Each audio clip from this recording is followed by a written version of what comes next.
During that night, a storm hit the Mocoa region and part of the city was left without electricity and communication. A lot of rain and strong winds caused landslides and the collapse of many poles. The hospital, equipped with a good generator, had not suffered from the power outages, but everyone in the area was concerned about their families and the situation of roads and communications in the city and surroundings.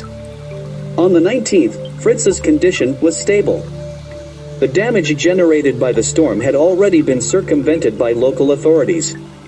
The region's communications with Cali, the capital and largest city in the region, remained to be resolved. In the town of Ciarito, the fall of 2 communication antennas also made it impossible to investigate the Mercedes where Fritz had been found.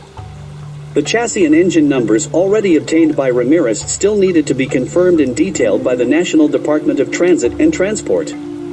Over the next few days, Fritz, who had been placed in an induced coma, improved, opened his eyes, and appeared to have regained consciousness.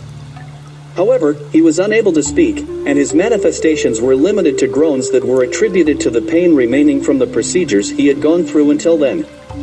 The neurologist regularly visited the ICU and, every 4 hours, showed interest in following Fritz's evolution.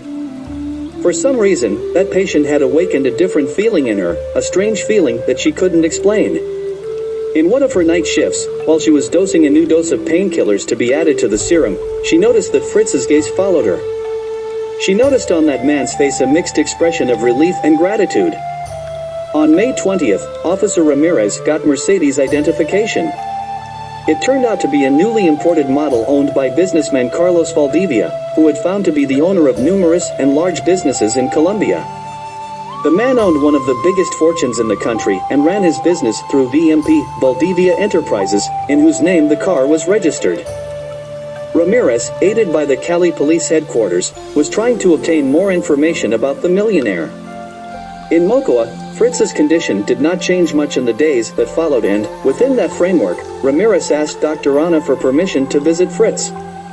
The doctor, however, denied such permission, claiming the severity of the patient's health condition.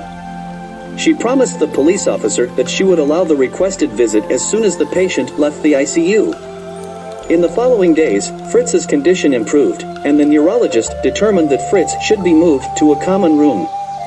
At the same time, the Mocoa police station would receive more information about Carlos Valdivia from Cali, and this occurred during one of Ramirez's days off.